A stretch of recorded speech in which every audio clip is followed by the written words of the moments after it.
A dark shadow in the forest. His first journey outside the Mole forest gave him mixed feelings, one of excitement, the other of grief, knowing that he was trading a life filled with love and belongingness for answers to his questions. He however thought that he should be glad, for even if he failed in his journey there was still a place that he could go back to any time.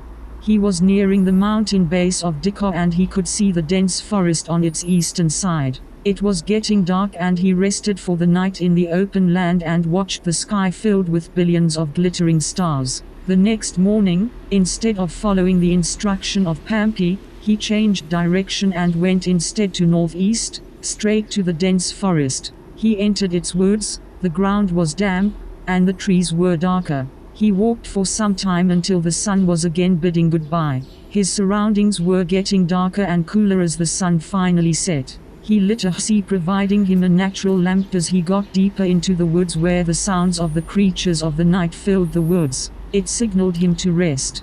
He sat on a large fallen hollow log but sensed that he was not alone. The night predators smelled and followed him. Wolves. His adopted father taught him about wolves, how dangerous they were, and how to avoid their pans. He gathered as much dried woods and leaves as possible and quickly burned it around him. He saw several pairs of eyes far in the dark, but the wolves remained and waited like patient hunters. He threw a burning wood into the dark and saw pairs of feet running away, but as the fire vanished the predators returned and waited. The flames around him were fading out and the wolves' cry filled the forest. They were many. He looked around and found a tree near him. He climbed up and watched the fires he made below him slowly died one by one. Then, blackness came.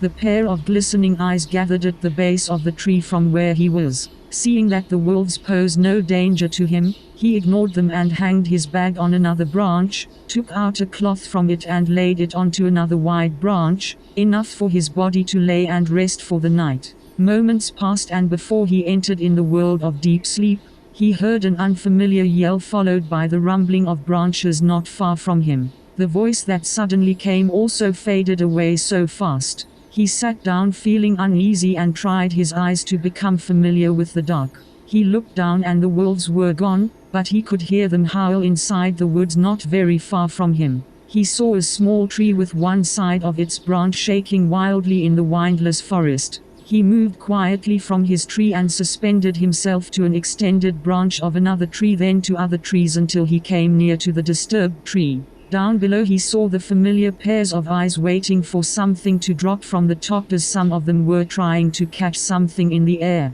He peered through the dark and saw a net hanging on the tree. It was shaking vigorously as if the one caught by it was struggling hard to get free. His eyes couldn't give him an idea of what was caught in the net, for surely it was not an animal but something so black that he couldn't grasp what it was.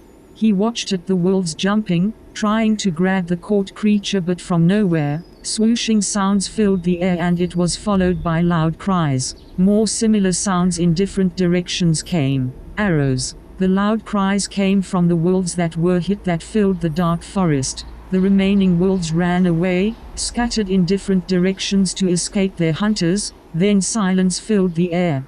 The creature in the net was not moving anymore as it dangled on the branch. A few more moments, he heard footsteps, many of them. It was breaking the small branches and dried leaves on the ground, creating cracking noises that got louder and louder. Leonardo saw who the arrows belonged to when a light was lit by one of them. They had human-like features, their bodies painted in black, and their hair hung loose to its shoulders. Ropes curled around their firm bodies, arms and legs, and some wore necklaces, arm and wristbands made of animal bones and stones. The inhabitants of the Dikko mountain, the Xixs.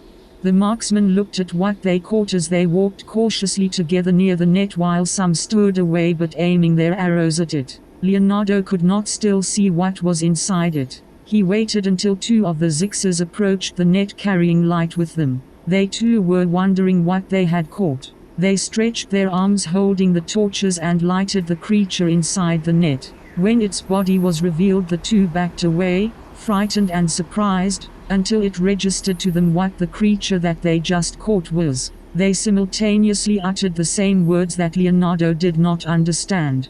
Aguna, Aguna. Aguna Tennyson, Aniluhansakoas, Aguna. The news from the two of their find made the others cheered and raised their hands. All of them approached the creature in the net and drew their lights on it. Each was picking and staring at it as if it was their first time to have seen such kind. At that moment, Leonardo saw what they caught that made his eyes wide. It was dark black, just like a shadow, half the size of its captors. Its scared eyes were round and dark red, while its thin arms were symmetrical with its thin body and legs. A Nuga. Armagull. One of the captors cut the hidden rope securing the net from the tree. The creature fell to the ground but was quickly held on by a few dark painted hands. They quickly tied the hands and feet of the Nuga and brought him before their leader. He heard the Nuga spoke but could not understand, as if pleading. Nirak Armagull, Nikasak Nyag Ulsum. Please, don't kill me. I mean no harm. The leader was taken aback when the Nuga spoke their words. The others were also stunned until their leader went over with his astonishment and spoke. Hag, Malay Omalap Atilas Nieman, Lihad Oyas Id Imat Kilabakam Nimus, Oman, Niayatakaka Kaniman.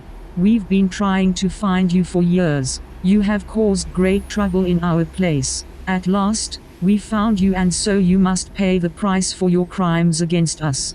Before the Nuga could speak a word, the leader turned his back at him and drew his axe. Two pairs of hands grabbed the Nuga on his back and made him bend down. The leader raised his weapon to cut his head, but from nowhere, familiar swooshing sounds were heard. It was coming from the north of the Xixs. The Xixs holding the Nuga fell dead to the ground, and so were the others near them. They all turned their backs while some bent down and readied their arrows to defend. Some raised their shields to protect their bodies, and Leonardo saw the leader fell. He was hit in the neck. The Xixs fired back at the dark. Others drew their swords and axes, and advanced in haste away from the Nuga. The others continued to fight from afar with their bows and arrows. Archers fought against enemy archers as the swooshing sounds were all over the woods. Moments later, Leonardo could hear clashing weapons, yells and cries from afar as he watched the Nuga try to untie his arms and feet that he could not. Leonardo carefully climbed down the tree and silently approached the struggling Nuga. Just as he was about to touch it, the Nuga panicked, seeing a large creature in front of him, grey eyes, large red mouth, and pointed nose. His cheeks were covered with dark brown hair and his body was wide and muscularly firm. His hands were big and his legs were several times bigger than his arms. He struggled to break loose wildly while shouting as if Leonardo would eat him whole. Leonardo quickly pressed his hand against the Nuga's right shoulder, covered his mouth and motioned for him to be silent as he began untying his hands and feet. The Nuga was in disbelief, seeing a large familiar-looking stranger freeing him. Leonardo looked at the black creature who he just untied, and though unsure if he would be understood, he spoke. Come, climb on my back. I will get you out from here. The Nuga was speechless. He understood Leonardo. As if he was hypnotized, he obeyed Leonardo and climbed onto his back, feeling his strong wide shoulders and vest. The Nuga knew who could have made such vest and the origin of the language Leonardo just spoke. His mind was confused. It couldn't be. Leonardo began to move and skillfully climbed up a tree. He used its branches and the branches of the neighboring tree to be from one tree to another, away from the raging battle from afar. The Nuga knew that Leonardo was not what he thought he was, seeing him maneuvered the branches and the vines of the trees so swiftly and gracefully. Leonardo learned it from the males. They came to the same tree where Leonardo rested and put down the creature on a wide branch. He was kneeling with one leg as he studied the still scared and speechless Nuga who was standing before him. His head was just right above his chest. They were still hearing the fighting from afar when Leonardo asked the Nuga, "Are you hurt?" The Nuga understood and replied in the language that he knew Leonardo was speaking. "No, thank you for saving my life. Who are you?" Leonardo was not expecting that the Nuga could speak his language fluently. He sat down in a relaxed state. "I am Leonardo, and you? Who are you and who are they?" The Nuga felt odd to converse with the kind that his villagers feared once. However, Leonardo was different at the way he acted and the way he spoke. The language he used and the way he delivered it perplexed him much. There was gentleness and civility. My name is Tatutata. I am a Nuga, originally, from the eastern land called Hapa. Now, I live in this forest. Those who caught me are called the Xixs. They are from Dikar, the high mountain at the south end of this forest. They hunt at night and unfortunately, I fell into their trap designed for the animals. Leonardo looked at the creature that could just be a shadow, for the only visible parts of his body were his eyes, his red tongue and brown teeth as he spoke. He sensed that the Nuga was old, speaking with a frail voice. Where is Hapa? The Nuga didn't know how to start. It was the first time in years that he had spoken to someone. It is at the east side of this world, some years' walk from here maybe. The Nuga smiled, telling him where he came from. I know you are wondering how I came to here. Just like the other peaceful kinds who fled the aggressions of the evil ones, mercenaries. We were hunted. Many of us were killed and burned alive. A few lucky ones like me escaped, scattered into different places, but unlucky to survive meeting other kinds who thought we were evil. It was because of how we look like, dark and unknown, for our existence were hidden and we live only in the memories of other kinds like ghouls. Ghouls? You mean bad spirits? Yes. Why were your kind hunted? The Nuga was balancing Leonardo. How wouldn't Leonardo know, he thought. It's a long story. You will not believe it. Why will I not? This time, the Nuga felt uneasy. In his mind, Leonardo was just playing with him and maybe later he would break his neck, he thought. He had no choice, however. The tree where they were resting was high and he would not stand a chance even if he tried to escape. He looked far, unsure of how to begin his words. He then thought that if he would die tonight, it may be better that at least he redeemed his kind even to a mercenary.